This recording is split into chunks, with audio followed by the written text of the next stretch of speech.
नमस्कार, मैं भैरव सिंह चौहान। आप देख रहे हैं माटी में एक न्यूज़ चैनल। आइए बढ़ते हैं खबरों की ओर। मैं किशनगढ़ हूँ। बसंत पंचमी को कृष्णगढ़ को 410 साल बसंत के पूरे हो गए हैं। कृष्णगढ़ से अब मेरा नाम किशनगढ़ हो गया है। धार्मिक नगरी के नाम से जाने जाने वाला नाम अब मार्बल नगरी के नाम से भी जाने जाना लगा है।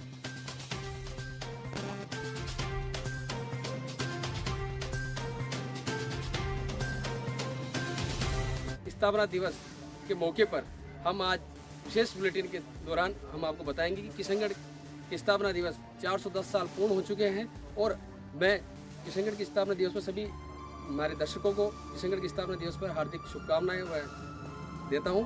और मैं अपने कैमरा पर उनको बताऊंगा कि वो दिखाएं किशनगढ़ जो किला है ये अपना है।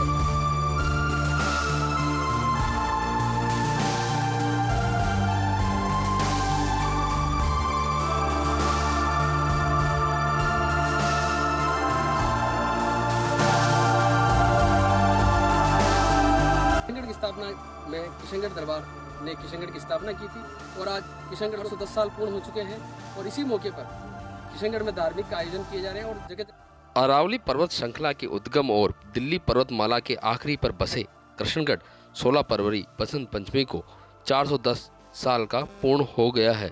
कृष्णगढ़ का नाम बदलकर अब किशनगढ़ हो गया है। इतने लंबे समय में कृष्णगढ़ ने नई कई ऊंचाइयों को छुआ है। वर्तमान में मार्बल की वजह से किशनगढ़ की चमक विदेशों में भी छाई हुई है। राठौड़ वंश के तीसरे राज्य किशनगढ़ की स्थापना वर्ष 1611 विक्रम संवत 1668 में गुंदलाव झील के सुरमय तट पर पहाड़ियों के बीच तत्कालीन महाराजा किशन सिंह ने किशनगढ़ फोर्ट की स्थापना की थी। ये पूर्व संध्या के ऊपर माँ भारती रक्षा मंच वाले और वसंत पंचमी का किशनगढ़ का स्थापना दिन है। संवत 1668 के अंदर वसंत पंचमी के दिन ही महाराजा किशन सिंह जी ने किशनगढ़ की नींव रखी थी। तब से ये स्थापना दिन जो है मनता आ रहा है, पर लोगों की अभिरुचि अब दिन प्रतिदिन जो है इसके प्रति कम होती जा रही है, इसलिए लोग उतना उत्साह से नहीं लेते। पहले तो किशनगढ़ स्थापना दिवस के ऊपर कई बड़े बड़े कार्यक्रम भी होते थे, पर वर्तमान पिछले 2-3 सालों के अंदर जो है कार्यक्रमों में कमी आती जा रही है। स्थापना दिवस है, भक्त जनों को क्या वसंत पंचमी स्वयं ही अपने आप के अंदर एक बहुत बड़ा त्यौहार है और किशनगढ़ की स्थापना दिन होने से किशनगढ़ वासियों के लिए तो विशेष रूप से इसका जो है ध्यान रख के और करना चाहिए। सरस्वती जी का जन्मदिन है आज जो है, कामदेव का भी जो है पुनः प्राकट्य भगवान कृष्ण के पुत्र के रूप के अंदर जो है कामदेव सशरीर वापस आए। नहीं तो भगवान शिव ने जब कामदेव को भस्म किया था तब से कामदेव अनंग कहलाए, यानी उनका कोई अंग नहीं था। ऐसे समय के अंदर जो है किशनगढ़ के अंदर वसंत पंचमी को जो है कलश की स्थापना मंदिरों के अंदर होती है। उस कलश के अंदर खजूर की डाली, जौ की बाली, सरसों के फूल, पीत पुष्प, बेर, आम्र मंजरी इत्यादि से उस कलश को सजावट करके और उसको अबीर, गुलाल, चंदन, चोवा वगैरह से खिलाया जाता है। और भगवान के भी 40 दिन के जो है ना फाग के खेल प्रारंभ हो जाते हैं। और विभिन्न रागों के अंदर जैसे पहले 10 दिन वसंत राग का रहेगा, बाद में बहार के साथ में चलेगा, फिर बाद के अंदर अन्य रागें खुलती जाएगी। तो होली तक जो है ना खेल भारी होते जाएंगे। पहले 10 दिन कुछ कम, उसके बाद में 10 दिन उससे कुछ ज़्यादा, फिर उसके बाद में 10 दिन और डोल तक। होली के समय तो फाग उत्सव जो है, और फाग उत्सव का प्रारंभ जो है वो वसंत पंचमी से ही हो जाता है। इसलिए सभी लोग जो है सब कुछ भूलकर और भगवान के चरणों में चित्त लगाएं और फागोत्सव का आनंद लें, यही मेरा सभी को आशीर्वाद है।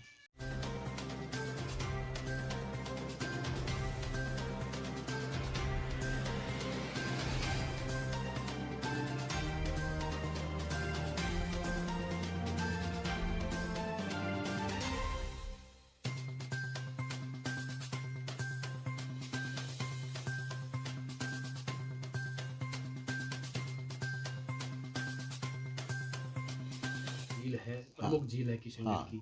इसका क्या इतिहास रहा है कुछ?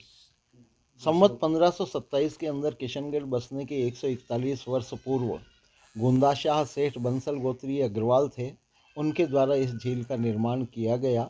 किशनगढ़ तो इसके 141 वर्ष के बाद में बना।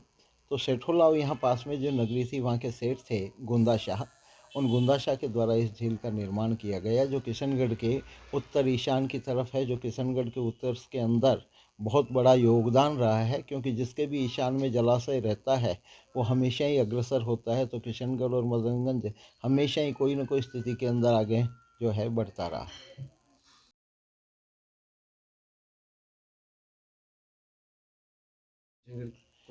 किशनगढ़ को दूसरा ब्रज कहा जाता था और विद्या के अंदर किशनगढ़ को दूसरी काशी कही जाती थी। किशनगढ़ के अंदर श्रीनाथ जी का पदार्पण हुआ, जो वसंत पंचमी से लेके और द्वितीया पाठ तक किशनगढ़ गाल के अंदर विराजे। तो 41 दिन किशनगढ़ श्रीनाथ जी का विराजना हुआ। वल्लभ संप्रदाय के मुख्य 12 चरण चौकियाँ जो है श्रीनाथ जी की के जो गोवर्धन से लेके और नाथद्वारा विराजे वहाँ तक 12 हुई, उसमें से 7वीं किशनगढ़ के अंदर है। गोकुल चंद्रमा जी की बैठक, मदन मोहन जी की बैठक, मथुराधीश की बैठक इत्यादि जो है वो किशनगढ़ के अंदर है। निम्बार्क संप्रदाय की भी निम्बार्क पीठ काचरिया किशनगढ़ शहर में और सलेमाबाद के अंदर निम्बार्क पीठ की जो है स्थापना है। तो किशनगढ़ के अंदर जो है धार्मिक सदैव ही वो रहा। जैन धर्म के लिए भी किशनगढ़ के अंदर उस वक्त जो है अपाश्रय थे। विभिन्न जैन धर्मों की शाखाओं का यहाँ पर जो है वो हुआ और यहाँ पर जैनागम की भी कई चीज़ें हैं। या चिंतामणि जी का मंदिर जैन धर्म का प्रचार है। दिगंबर एवं श्वेतांबर दोनों ही जैन धर्मावलंबी यहाँ पर हैं। दूसरा जो है रामानंद संप्रदाय की भी मुख्य स्थल है, बांदर सिंदरी पास में है और यहाँ पर अमरनाथ जी की क्षत्रिय तो नाथ संप्रदाय का भी यहाँ पर वर्चस्व रहा और नाथ संप्रदाय का भी यहाँ पर वर्चस्व रहने से यहाँ नाथ संप्रदाय का भी काफ़ी जो जोर रहा। यहाँ जैसे आसनाथ जी की हरड़ी जो आज काली माता का मंदिर है वो भी नाथ संप्रदाय का ही स्थान था। तो किशनगढ़ धार्मिक क्षेत्र के अंदर जो है खूब आगे रहा है और किशनगढ़ के अंदर धार्मिकता बनी हुई है, आज भी है। और किशनगढ़ धार्मिक क्षेत्र के अंदर, साहित्यिक क्षेत्र के अंदर, सभी क्षेत्र के अंदर किशनगढ़ की एक अपनी अलग पहचान है। यहाँ पर कई कवि हुए जिनकी साहित्य की रचनाएं बहुत उत्कृष्ट कोटि की है। नागरीदास जी, राज सिंह जी और वृंद कवि भी किशनगढ़ के अंदर रहे। वृंद के वंशजों के द्वारा भी किशनगढ़ के अंदर जो है साहित्य सृजन हुआ। तो यहाँ किशनगढ़ साहित्यिक दृष्टि से भी बहुत आगे बढ़ा हुआ है।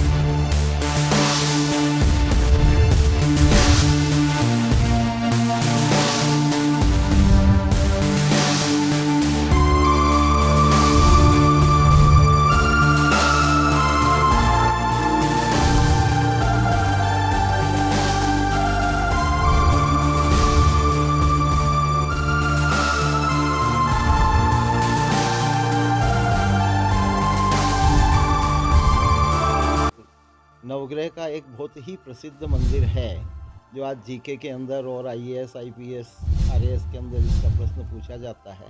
यहाँ का जो नवग्रह मंदिर है उसका एक वैशिष्ट्य है। नवग्रह मंदिर तो वैसे कई जगह पर है, पर यहाँ पर जो नवग्रह मंदिर है उसकी एक विशेषता है कि एक ही शिला पर नहीं होकर एक स्तंभ के ऊपर जिस तरह से खगोल के अंदर जो स्थिति है ग्रहों की, उसी स्थिति के अनुरूप यहाँ पर जो है ये ग्रहों की स्थापना की है। सूर्य भगवान की मूर्ति खंडित हो जाने से पुनः कुछ साल पहले मेरे द्वारा ही प्रतिष्ठा हुई। बाकी सामान्यतः जो है ना ग्रहों की मूर्तियाँ उसी रंग के अंदर ही यहाँ लगाई हुई है और जिस स्थिति के अंदर जो ग्रह हैं खगोल के अंदर उसी प्रकार से एक स्तंभ के ऊपर ही यहाँ पर नवग्रह है। ये यहाँ की विशिष्टता है।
icon on the YouTube app and never miss another update.